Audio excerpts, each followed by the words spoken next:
Got a 2026 Toyota RAV4. We're gonna be installed one of this older Rockford faucet with the built-in amp. It's gonna need a remote, or you can turn it on to audio, but I don't like to do that. I'm gonna turn it to auto turn on, which I need to run a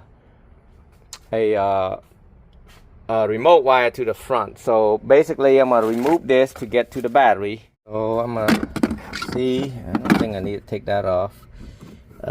This be new for me, so well, I think you have to take it off. So I kind of move it like that. You see it kind of, the whole thing kind of coming off. It's just gonna come off like that. There's a battery, so we're gonna run power, and we're gonna use a ground separately. See if there's any fuse. This is new for me, guys. We're gonna run power right in there on the bottom, coming top somehow. I don't know yet. I'm gonna have to take all these off first. So I got that out, and I'm gonna try to see if I can just run the wire up here somehow. Don't like to make any holes, but I might have to. So I want to go up here and put the wire in the back behind there. So yeah, put the seat back down. So yeah, I'm gonna run the power wire, go underneath somehow. I'm gonna have to make a hole underneath here because nobody's gonna be able to see it. Maybe I go through here somehow. Yep, from here and going up to the power, and I'm gonna put the fuse right there too. That way something happened, it just popped the fuse. And then I'm going to run it this way and going straight that way. The wire going right there underneath there, all the way there. I'm going to try to take this out and see if I can run the power straight through there. So I bought this kit right there. It is the 8 gauge. It is made by Rockford Faucet. The ground right there, I can see the ground right there. That's a 1/2 inch. I'm not gonna use it right there. I'm gonna do it right here for the ground, and I'm gonna run it somehow.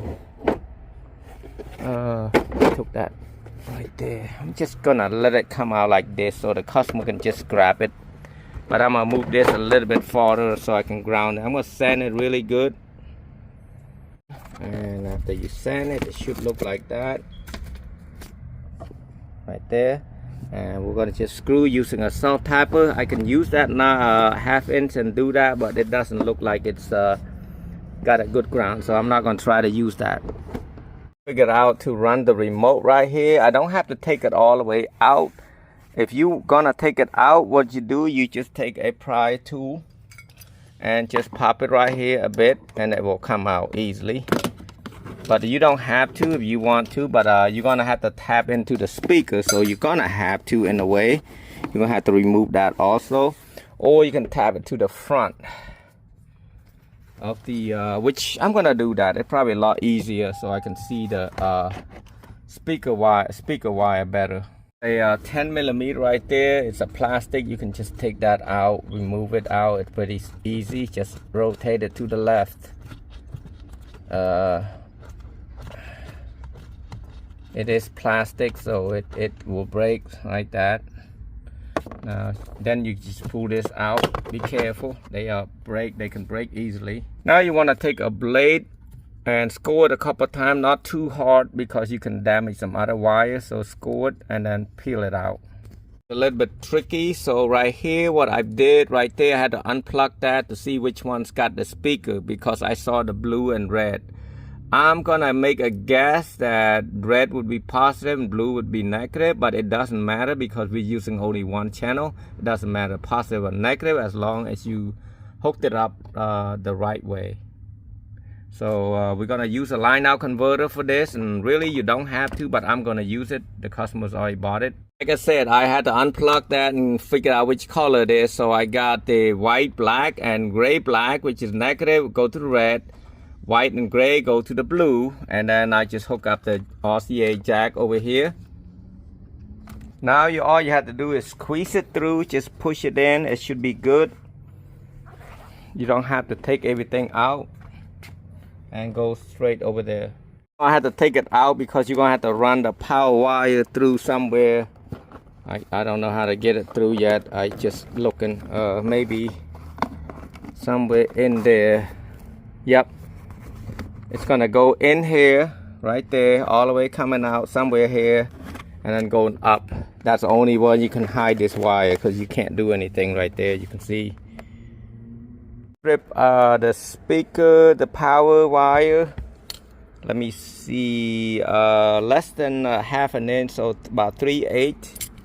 I'm using this cloth right there, so the copper, scrap copper won't be off. I'm gonna scrap it right there using a blade.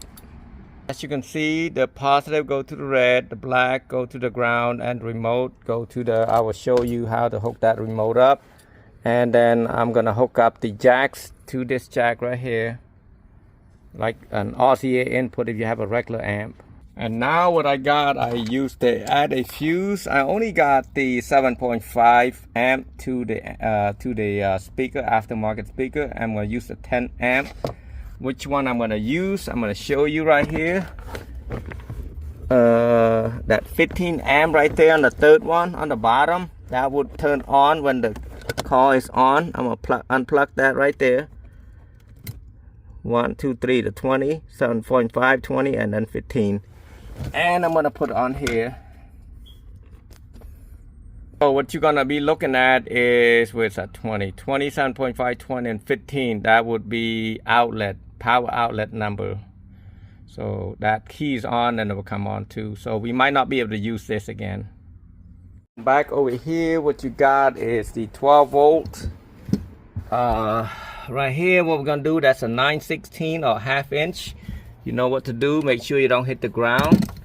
And to remove that, it's gonna look like so. What you do, you press this, squeeze this too, and pull it up, and it should come out.